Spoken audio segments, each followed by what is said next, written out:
বৃষ্টির দিনে এরকম ফুলকপি আলু দিয়ে কই মাছের পাতলা ঝোল কার কার ভালো লাগে? আমার তো ভীষণ ভালো লাগে। আজকে ওই কই মাছ ফুলকপি আলু দিয়ে পাতলা ঝোল কিভাবে বানাচ্ছি সেটাই আপনাদের সাথে শেয়ার করলাম। আমি প্রথমে মাছগুলো ভালোভাবে ধুয়ে নুন হলুদ মাখিয়ে সর্ষের তেলে ভেজে নিচ্ছি। আর এদিকে জিরে লঙ্কা একটু জলে ভিজিয়ে রেখেছি, গোটা জিরে আর কাঁচা লঙ্কা। মাছগুলোর প্রত্যেকটি পেটে ডিম ছিল। এই বৃষ্টির দিনে কই মাছ কিন্তু খুব ভালো পাওয়া যায়, আর এর টেস্টও খুব ভালো লাগে। ওদিকে আমি মশলাটাও বাটা হয়ে গেছে, জিরে আর কাঁচা লঙ্কাটা বেটে দিয়েছি। তারপরে এখানে কিছু আলু আর ফুলকপি কেটে দিয়েছি। আর এখানে গোটা গরম মশলা, শুকনো লঙ্কা, এলাচ, দারচিনি থেতো করে দিয়েছি, আর কাঁচা লঙ্কা তেজপাতাও নিয়েছি। এদিকে মাছ ভাজা আমার হয়ে গেছে, ফুলকপিগুলো একটু নুন দিয়ে ভেজে নেব। ফুলকপিগুলো ভীষণ ভালো ছিল, ছোট একটা ফুলকপি আর পুরো কচি ফুলকপি। এটা আর ভাপাতে হয়নি, আমি ওই হলুদ জলে একটু ভিজিয়ে রেখেছিলাম, তাতেই খুব সুন্দর পরিষ্কার হয়ে গেছে। ফুলকপি ভাজা হয়ে গেলে এবার আলুগুলো সুন্দর করে আমি ভেজে নেব। আলুগুলো কিন্তু সুন্দর করে এরকম লাল লাল করে ভেজে রাখলে যে কোনো তরকারিতে দিলে আলুগুলোর স্বাদটাই খুব ভালো লাগে। এদিকে ওই তেলের মধ্যেই আমি ওই গোটা গরম মশলা যেটা থেতো করে রেখেছিলাম আর শুকনো লঙ্কা তেজপাতা দিয়ে ভালো করে এটা ভেজে নেব। এটা একটু হালকাভাবে ভেজে নিলে তারপরে যদি মশলাটা কষানো যায়, এই গরম মশলার কিন্তু ফ্লেভারটা খুব সুন্দর লাগে ঝোলের মধ্যে। টমেটো কুচিগুলো দিয়ে দিলাম। এবার ওর মধ্যে একটু নুন হলুদ দিয়ে ভালো করে আমি ভেজে নেব, তাহলে ঝোলের মধ্যে আর টমেটোর যে একটা কাঁচা কাঁচা গন্ধ ওটা থাকে না। মাঝে মাঝেই যে কোনো ঝোলে হয়তো টমেটোটা যদি সুন্দর করে গলে না থাকে বা একটু কাঁচা থেকে যায়, টমেটোর একটা কাঁচা কাঁচা গন্ধ ঝোলের মধ্যে থেকে গেলে ওই ঝোলটা কিন্তু একটু অন্যরকম লাগে।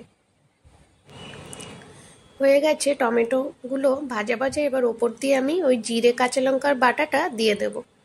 ওই মশলা বাটাটা দিয়ে ভালো করে একটু কষিয়ে নেব। জিরে কাঁচা লঙ্কা বাটাটা খুব তাড়াতাড়ি কষানো হয়ে যাবে, বেশি সময় লাগে না এই মশলাটি কষাতে। কষানো হয়ে গেলে এর মধ্যে আমি ওই আলু ফুলকপি দিয়ে আর একটু কষিয়ে নেব। এদিকে টমেটোগুলো আমার সুন্দর করে সেদ্ধ হয়ে গেছে। তরকারিটা তাহলে খুব সুন্দর একটা গ্রেভি আর ঝোলটা খুব সুন্দর দেখতে হয় টমেটো যদি সুন্দর করে মশলায় এমনি কষানো হয়। মশলাটি প্রায় কষানো হয়ে গেছে।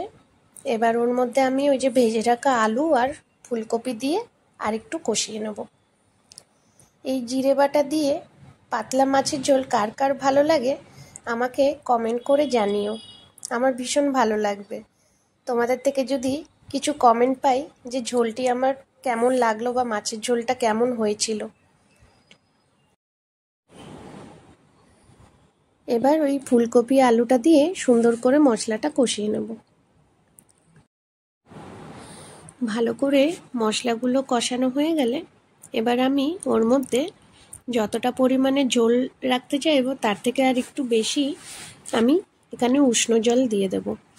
ওই 1 গ্লাসের মতন আমি উষ্ণ জল এর মধ্যে দিয়েছিলাম। দিয়ে ভালো করে আমি ঝোলটা ফুটে উঠলে ভাজা মাছগুলো দিয়ে দেব। বৃষ্টির দিনে এরকম ফুলকপি আলু দিয়ে কই মাছের ঝোল খুব ভালো লাগে খেতে। আর আমার মতন কাদের কাদের খুব প্রিয় এই মাছের ঝোলটি আমাকে কিন্তু অবশ্যই কমেন্ট করে জানাবেন। আমার ঝোলটা ফুটে উঠেছে, এবার ওর মধ্যে আমি ভাজা মাছগুলো দিয়ে দেব। দেওয়ার পর একটু ঝোলটা আর একটু ফুটে উঠলেই লাস্টে আমি ধনেপাতা কুচি দিয়ে নামিয়ে নেব। আমার ভিডিওটি যদি ভালো লাগে তাহলে লাইক শেয়ার করে দেবেন আর চ্যানেলটি সাবস্ক্রাইব করে দেবেন। হয়ে গেছে আমার মাছের ঝোল, এবার আমি সার্ভ করে নেব। খুব সুন্দর এই মাছের ঝোলের টেস্টটা হয় গরম গরম ভাতে। একটু গন্ধরাজ লেবু না নিলেও হয়, তবে একটু গন্ধরাজ লেবু যদি থাকে আরও জমে যাবে গরম ভাতের সাথে এই কই মাছের পাতলা ফুলকপি আলু দিয়ে ঝোল। আপনাদের আমার এই মাছের ঝোলের রেসিপিটা কেমন লাগলো অবশ্যই আমাকে জানাবেন। আর সবাই ভালো থাকবেন, সুস্থ থাকবেন। নমস্কার।